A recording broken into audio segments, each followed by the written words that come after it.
Hola y bienvenidos a mi canal de YouTube una vez más. Hoy tenemos el caso de Larry Eisenberg. Ahí arriba, en el que está en pantalla, pueden ver el resto de mis casos. Acá abajo tienen mis redes sociales por si quieren seguirme en alguna de ellas. Y sin nada más que decir, comencemos.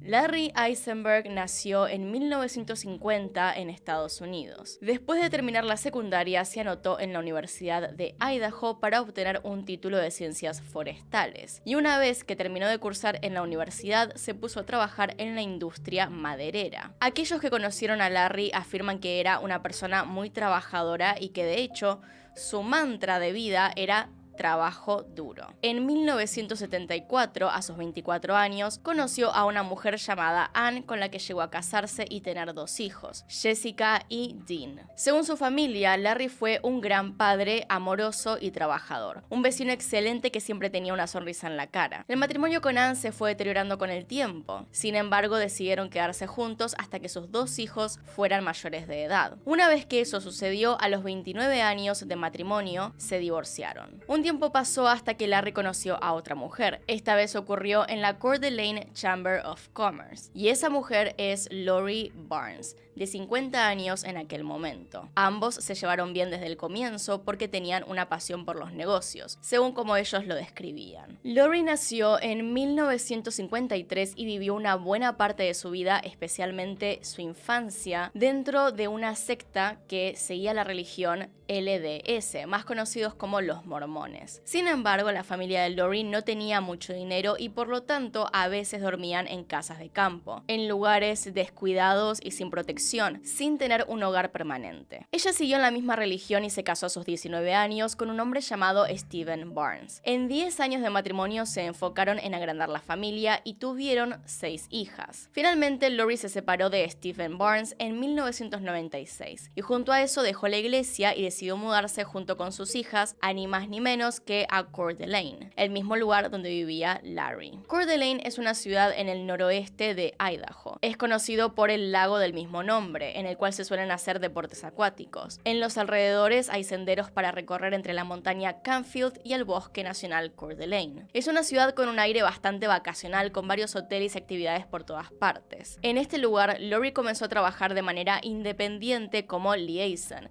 para diferentes ayuntamientos de Idaho. Y digo liaison como término en inglés porque no encontré una traducción directa al español, pero el trabajo en sí es ser un empleado que construye y mantiene relaciones mutuamente beneficiosas, que facilita las comunicaciones y coordina actividades entre 2 o más personas, agencias u organizaciones. Eso es lo que básicamente hacía. La palabra liaison significa enlace, y Lori quería demostrar con su esfuerzo y la cantidad de trabajo que hacía que era una mujer de negocios. Se mostraba como una persona muy activa en la comunidad y también muy activa dentro de la política. Es así como se conoció con Larry y se casaron en el año 2004, juntando a sus 2 familias en una cabaña recluida a unos 20 minutos de la ciudad, a la que solían llamar Nuestro Paraíso. Lori pasó a ser Lori Eisenberg. Para la gente que estaba mirándolos desde afuera, el matrimonio parecía muy feliz. Se llevaban bien y se apoyaban el uno al otro. Además, ambos hacían una buena cantidad de dinero para mantenerse. Ellos parecían personas que querían ayudar a su comunidad y trabajar para darle un mejor futuro a su familia. Larry, por su parte, que había estudiado ciencias forestales, decidió trabajar con FireSmart, un programa ofrecido por la Oficina de Gestión de Emergencias del Condado de Kootenai, que ayudaba a los propietarios a proteger sus hogares y negocios de los incendios forestales. Este es un programa financiado con subvenciones de agencias estatales y federales. Claramente, estos eran temas en los cuales Larry se especializaba. Por su lado, con el tiempo, Lori pasó a ser directora ejecutiva de la Coalición de Viviendas del Norte de Idaho. La Coalición de Viviendas compraba las casas que han sido embargadas, contrataba a personas para renovarlas y una vez hecha la renovación,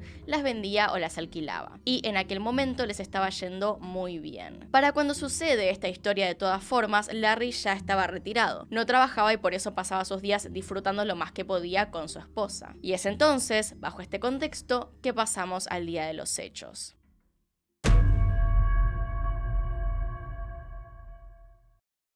El 13 de febrero del 2018, ya varios años después de casados, la oficina del sheriff del condado de Kootenai recibe una llamada a las 10:25 am. En esta, Lori dijo que Larry había caído en el lago Coeur d'Alene mientras estaban en su bote, que de repente se paró, la miró raro y se cayó. Dijo que intentó ir a sostenerlo, pero que no llegó por tropezarse. En el proceso de caerse, Larry rompió por accidente la palanca de encendido del bote, por lo que Lori tuvo que prender el motor de manera manual para buscarlo. Y dijo: necesito ayuda, estoy en el lago, pero no sé dónde. Mi marido ha tenido un derrame cerebral y se ha caído. Intenté agarrarlo, tropecé y no puedo encontrarlo. Se cayó por la borda. En todo momento en la llamada, Lori parecía realmente preocupada.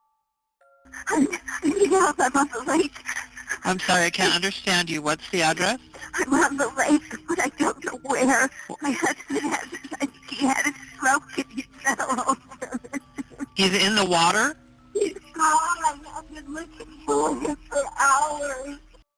Los agentes de policía llegaron a la escena en cuestión de minutos y encontraron a Lori sola en el barco de los Eisenberg. Lo principal que vieron en ese momento era que tenía la nariz sangrando, cosa que según ella pasó de alguna forma mientras intentaba rescatar a Larry. También dijo que había intentado buscarlo un rato, pero que al no encontrarlo por su cuenta decidió llamar al 911. Para ese punto la realidad es que probablemente Larry ya hubiera muerto. Aún así debían buscar al menos su cuerpo, así que reunieron equipos de rescate para que buscaran alrededor del lago. El lago en ese momento se encontraba a 38 grados Fahrenheit, lo que hacía una buena posibilidad morir de hipotermia. Una vez que volvieron a la costa, Lori dio una extensa declaración a las autoridades sobre lo que había pasado. Dijo que tenían planeado ir a pasear en el bote un rato durante el amanecer y que después iban a ir a desayunar a un restaurante local al que llegarían a través del lago. Una de las cosas más llamativas, sin embargo, era que habían pasado 2 horas hasta que decidió llamar a la policía. Lori explicó esto diciendo que buscó a su esposo manejando con el bote hasta que el motor se apagó. Y añadió que dejó su teléfono en la costa, lo cual hacía más difícil simplemente comunicarse con el 911. Por estas cosas es que supuestamente tardó tanto. Ella pensaba que el celular de Larry se había quedado en sus pantalones en un primer momento y que probablemente se habría caído junto con él, pero afirmó haberlo encontrado más tarde en el bote mientras buscaba debajo de unas mantas. Y es entonces que por fin llamó. Luego, según lo que dijo Lori, se le cayó el teléfono al lago. Para cuando se comunicó entonces, al haber pasado ya 2 horas desde la desaparición de su esposo en aguas a 38 grados Fahrenheit, que son como 3 grados Celsius, era demasiado tarde para él, ya que en esas temperaturas una persona podría sobrevivir apenas más de un minuto. Lori dijo que para intentar buscar a su esposo, ella iba de tronco en tronco por el lago, viendo si Larry era alguno de los objetos flotantes. Lo curioso es que en esa época del año realmente no había muchos troncos o cosas flotando en el lago. Aparte de esto, Lori conocía muy bien la zona. Pasó por más de 1 hora por diferentes casas en la orilla con sus respectivos muelles, en los cuales podría haberse detenido para pedir ayuda en lugar de buscar el celular de Larry tanto tiempo después. Y no lo hizo. Que por cierto, estas casas junto al lago no eran solamente de vacaciones, realmente había gente adentro, familias que vivían ahí y estaban disponibles para pedir ayuda si lo necesitaba. Debido a la cantidad de terreno que Lori había recorrido buscando en el lago, se hizo que se retiraran los buzos de rescate para reemplazarlos directamente con sondas para poder buscar con mayor facilidad en un lugar así de amplio. También se trató de ayudar a la búsqueda con helicópteros. Mientras tanto, debían seguir buscando pistas para asegurar que esto no había sido un crimen. Cuando los oficiales ingresaron al bote para revisarlo, notaron 2 cosas llamativas. Primero, algunas marcas de sangre en las paredes del bote, posiblemente por el sangrado de nariz de Lori, y el interruptor del bote. Esa fue increíblemente la cosa más llamativa, porque es algo que Lori mencionó desde un principio. El interruptor fue encontrado junto con la soga que iba al motor. Estaban en el piso del bote. Lo raro era que Lori había dicho que el interruptor para la ignición se había roto cuando Larry se cayó. Esta historia, por cierto, cambia 2 veces mínimo, y es que la primera vez Lori dijo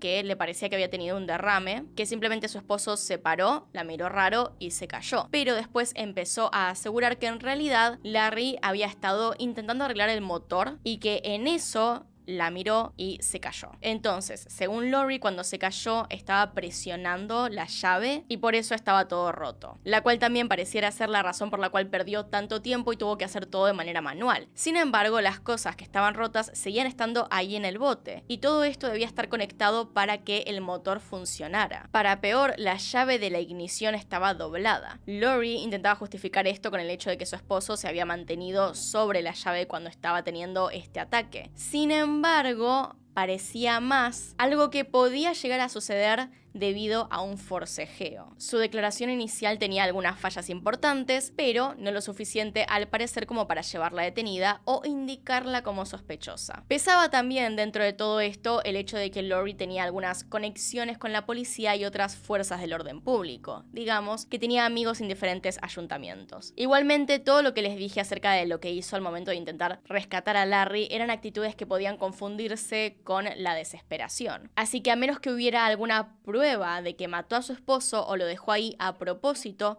Lori era inocente. Para dejar de lado cualquier duda, el bote fue llevado como evidencia, así como también los objetos dentro, como la cartera y pertenencias de Lori. La camioneta con la cual llegó la pareja al lago también fue revisada. Dentro se encontró un líquido desconocido en el portavasos. También pudieron localizar dentro del auto el celular de Lori que ella había dejado atrás. Entre otras cosas, hallaron lo último más importante a tener en cuenta: un contenedor de medicamento para la alergia con el ingrediente difenidramina. Lori mencionó también que su esposo solía tomar muchas pastillas o más de las que necesitaba porque solía olvidarse de cuánto había tomado y cuándo, lo cual es un detalle que también dio muy al principio de la investigación. El cuerpo de Larry era muy difícil de encontrar, incluso con todos los esfuerzos que estaba haciendo la policía y el equipo de búsqueda. No parecía estar por ninguna parte. Además, Lori no era de gran ayuda. Con el paso de los días se volvía cada vez más difícil que diera buenos detalles del lugar en el que se encontraban cuando ocurrió el accidente. Uno de los oficiales que reportó el caso escribió que la actitud de Lori era un poco extraña, que al principio parecía feliz de verlo, pero que en ocasiones de repente se largaba a llorar sin razón. En otros momentos hacía chistes y se reía. Cuando lloraba se detenía de repente y seguía con la conversación. Todo eso eran solo pequeños detalles. Lo preocupante comenzó cuando se dieron cuenta de que había algo extraño con la actitud de Lori. Y esto fue debido a un reporte que hicieron los vecinos de los Eisenberg. Dos vecinos se habían comunicado para decir que había actividad extraña proviniendo de la casa. Lori se estaba mudando. Había reunido a un montón de miembros de su familia para empacar todo y llevárselo. Los vecinos describen que estaba teniendo una actitud fuera de lo que normalmente era y que al parecer planeaba vender la casa. Es decir, que apenas su esposo murió,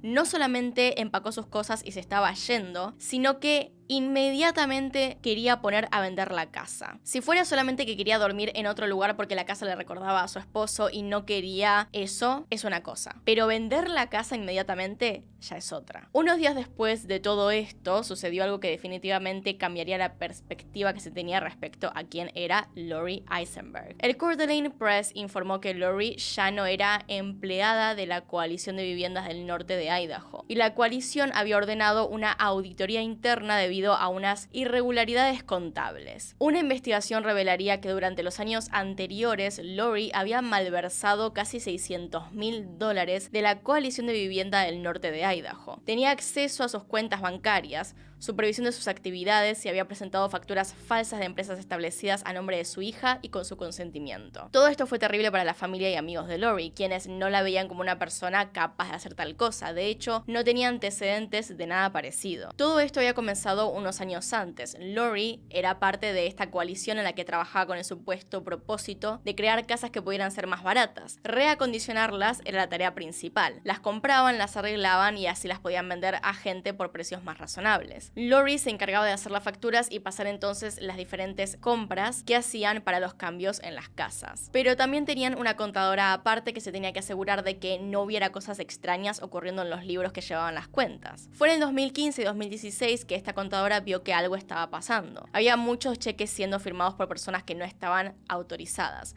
Gente cercana a Lori. A veces ella, a veces sus hijas y a veces incluso se presentaba la firma de su esposo Larry. Todas estas transacciones no estaban aprobadas por el consejo al cual le corresponde conocer y aprobar estos movimientos. Así que era evidentemente un robo. Para este momento comienzan las sospechas de parte de los hijos de Larry. Tenían muchas preguntas con respecto al comportamiento comportamiento de Larry y Lori al momento de los hechos. Primero y principal, hacía mucho frío. En ciertas partes del lago había hielo y encima Lori era una persona friolenta. No le gustaba tener frío y realmente se cuestionaba qué hacían esos dos teniendo estas cosas en cuenta en un supuesto viaje para ver el amanecer en el lago. El momento en sí no les parecía uno que la pareja elegiría normalmente. También les pareció muy raro que Lori se quisiera ir de la casa, que estuviera empacando las cosas para mudarse tan rápido. Parecía ser lo más importante para ella por alguna razón y no podían entender por qué. Encima de todo, se enteraron de que la pareja al parecer estaba enferma, lo que les hacía cuestionar aún más por qué saldrían haciendo tanto frío a relajarse a un lago en la madrugada. Aún así, lo que se investigaba en ese momento era lo que Lori había hecho con el dinero, qué tanto había robado y hacía cuánto tiempo. Lo único que tenía que ver con el caso de Larry era que estaban todavía buscando su cuerpo en el lago. El 27 de febrero de 2018, Lori Eisenberg fue arrestada por 40 cargos de falsificación y un cargo de hurto mayor. Su fianza de $75,000 fue pagada por una de sus hijas al día siguiente. En la casa de los Eisenberg en ese momento se encontraron algunas cuantas cosas cuestionables mientras se buscaba evidencia para el arresto por hurto. Encontraron un guante de látex ensangrentado en un cubo de basura y tejido sangriento, además de algunas gotas secas de sangre en el piso. Lori decía que los guantes tenían su propia sangre. Un informe posterior mencionó que los detectives también encontraron la billetera de Larry, lo cual era inusual ya que Lori le dijo a la policía que ella y Larry habían planeado desayunar en el resort de Coeur d'Alene después del viaje en barco. Entonces, Larry salió sin su billetera sabiendo que iba a ir a desayunar a un resort. Es un poco raro. Dos de las hijas de Lori, Jessica F. Barnes de 33 años y Amber A. Hoskin de 40 años, se declararon culpable y más tarde fueron condenadas a 3 años de libertad condicional y 100 horas de servicio comunitario por cargos de conspiración. Otras dos hijas, Tracy Tesh de 34 años y April Barnes de 42 años, se declararon culpables de conspiración para cometer el robo. Todo esto por el caso de falsificación y hurto. Ya con esa causa la vida de Lori había cambiado completamente, pero unos días después de la desaparición, finalmente el 1 de marzo, el cuerpo de Larry Eisenberg de 68 años fue visto flotando en Sunup Bay, cerca de Worley, Idaho. El cuerpo encontrado fue enviado a hacer un examen forense para descubrir la causa de muerte y también para confirmar que realmente fuese de Larry Eisenberg. En mayo de 2018, después de perderse 2 audiencias en la corte relacionadas con su caso de fraude, se ofreció una orden de arresto para Lori por $500,000. Ella estaba en fuga con cazarrecompensas persiguiéndola. Mientras ella se escondía, los resultados de la autopsia fueron publicados. Y sí, primero que nada, el cuerpo encontrado era Larry en efecto, pero se encontró algo mucho más importante. Se reveló que Larry murió por una intoxicación de difenidramina después de una sobredosis de Benadryl, lo cual en sí, y primero que nada, su doctor no lo hubiese recomendado nunca por la edad. La difenidramina causa somnolencia incluso en dosis normales, que suelen ir de entre los 100 y 1000 nanogramos por mililitro. Ahora, al momento de su muerte, en el cuerpo de Larry se encontraban 7100 nanogramos de difenidramina. Larry al parecer había muerto antes de entrar al lago, ya que no había signos de que se hubiese ahogado o sufrido un ataque como Lori había descrito desde un principio. El exceso de medicación era algo que Lori había intentado explicar incluso antes de que se encontrase el cuerpo. Ella había dicho que su esposo solía tomar pastillas de más porque se las olvidaba y añadió que poco antes de que se cayera al lago había estado enfermo. Aunque al preguntar acerca de esto a otras personas, ninguna recordaba haberlo visto mal o decaído. Hubo solo un reconocimiento respecto a estar enfermo, y es que le mandó un mensaje contándole a un amigo la mañana de la desaparición. Claro está que todo el tema del teléfono de Larry ya estaba pareciendo un poco raro. A esta altura no se sabía si él había escrito el mensaje o si Lori ya tenía su teléfono en las manos. Hablando de eso, como ya les conté varias veces, los teléfonos celulares pueden ser rastreados gracias a las torres celulares cercanas. Para adquirir señal, un teléfono se va conectando a la torre que tiene más cerca, y es así, viendo el registro del teléfono de Larry, que se vio la última ubicación en la que estuvo, o al menos la última torre a la que se conectó. Esta quedaba muy cerca de la casa de una de las hijas de Lori. El teléfono, de todas formas, nunca se encontró. Recuerden que ella dijo que después de llamar a la policía se le cayó el teléfono al lago. En cuanto a las mentiras de Lori, había todavía más. Además, se encontró que un mes antes del accidente se habían hecho cambios al testamento de Larry. Estos habían sido realizados por Lori y le dejaban a sus hijas el 80% del patrimonio de Larry y solamente el 20% a sus propios hijos. Después de meses huyendo, en julio de 2018, Lori se entregó. Dean, el hijo de Larry, dijo a los investigadores que su padre se habría divorciado de Lori si hubiera sabido de su comportamiento criminal. En la semana anterior a la muerte de Larry, Lori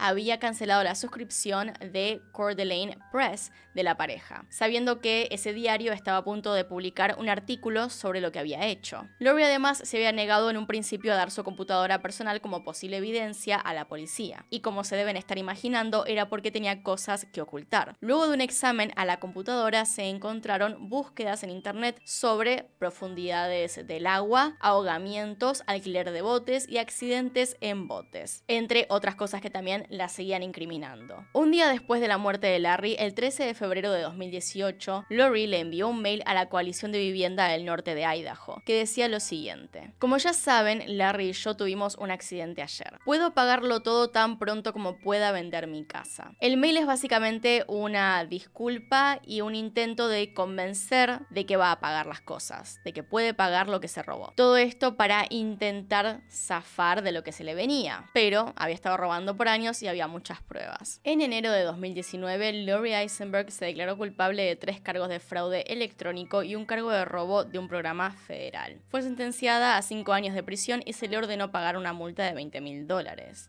Después de declararse culpable de cargos federales de robo, las hijas de Lori, Amber Hosking, Jessica Barnes, Tracy Tesh y April Barnes, serían sentenciadas a una combinación de arresto domiciliario y libertad condicional y se les ordenaría pagar más de $50,000 en multas. Pero entonces, ¿qué pasó con Larry? Lo primero que dijo Lori, quien en más de una ocasión cambió en algunos detalles la historia, fue que Larry se cayó después de sufrir un posible derrame cerebral. Sin embargo, era bien sabido entre familiares y amigos que Larry Eisenberg era extremadamente consciente de su salud. Salía a caminar todos los días y hacía ejercicio 45 minutos adicionales cada día. Además, se mantenía en contacto constante con su médico a través de mails. Habló también con un buen amigo suyo, Michael Holmes, en una conversación por teléfono el 10 de febrero de ese mismo año. Y en esta conversación, Holmes no sintió que hubiera algún problema. En un mail con su médico 4 días antes de la desaparición, Larry Eisenberg mencionó que tuvo una gripe mientras él y Lori estaban en Florida. Dijo: tenía temblores, un equilibrio terrible e incluso mi cerebro estaba nublado.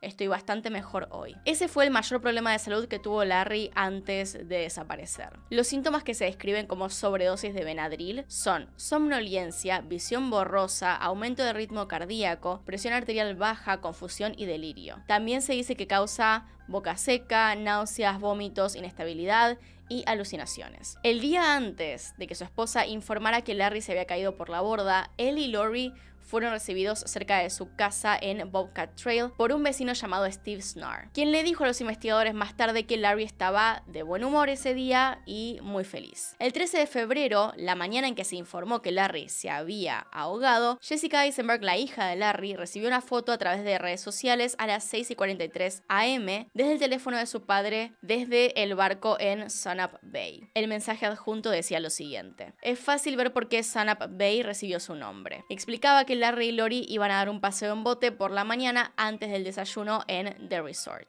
Lori dijo a los investigadores que Larry tomó la foto y la envió, pero los detectives después descubrieron que había sido tomada y enviada desde su teléfono. Además, un mensaje de texto enviado la misma mañana a las 7:49 am desde el número de teléfono de Larry a Holmes, su amigo, hablaba sobre su enfermedad y que no se sentía bien, algo que no había mencionado para nada en la llamada telefónica que tuvieron previamente, las que les describí antes. También hablaba acerca de la posibilidad de que tuviera un mini derrame cerebral y que no se sentía lo suficientemente bien como para pescar. El mensaje explicaba que la pareja había salido a dar un paseo en bote y luego se dirigían a desayunar. Lo más importante, aparte de que el mensaje hablaba acerca de una enfermedad, acerca del posible derrame cerebral, fue que al final del texto había un emoji, un pulgar hacia arriba. Increíblemente, este pequeño y casi estúpido detalle terminó de resolver el caso. Holmes le dijo a los investigadores que no creía que el mensaje de su amigo fuera de él, que no lo había escrito Larry, ya que Larry no usaba emojis y dijo, él no tiene tiempo para ellos. En una revisión realizada por investigadores de 6 meses de mensaje de texto de los teléfonos de Lori y Larry Eisenberg, Larry nunca usa emojis, nunca usa ninguna carita ni nada. Y esto se contrastaba mucho con el uso regular de emojis que tenía Lori. Lori usaba muchos emoticones y Larry ninguno. Y de repente, aquel mensaje del cual se tenía dudas sobre quién lo había escrito realmente, tenía una respuesta. Lori había cometido un último error. En febrero de 2020, Lori Eisenberg fue acusada formalmente de asesinato en primer grado por la muerte de su esposo, Larry Eisenberg. Un año después, en febrero de 2021, se declaró culpable de asesinato en segundo grado, declarando su inocencia pero reconociendo que probablemente sería condenada si fuera juzgada. Larry used to hate it when people said, I'm sorry. He said, instead of saying, I'm sorry, live your life in a way where you don't have to say, I'm sorry. All I can say is, I'm so sorry. I'm so sorry for everything I did.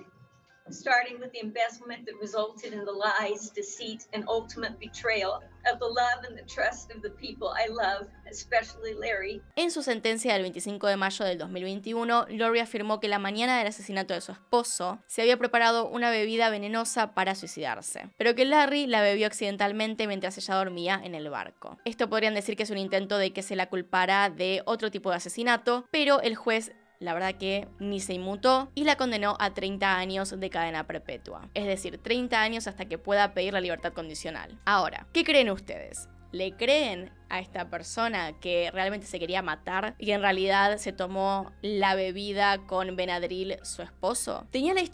Para mí tenía la historia demasiado planeada como para que eso sea verdad. Pero bueno, de todas formas fue condenada, así que ya no hay nada más que hacer, ya está. Así que bueno, díganme qué opinan abajo en los comentarios. Hasta acá llegamos con el video. Acá están los Patreons y los miembros del canal. Gracias por apoyarme a través de esas plataformas. Y sin nada más que decir, acá tienen un video nuevo, acá tienen un video recomendado. Se pueden suscribir haciendo clic en mi cara y nos vemos en otro video. Adiós.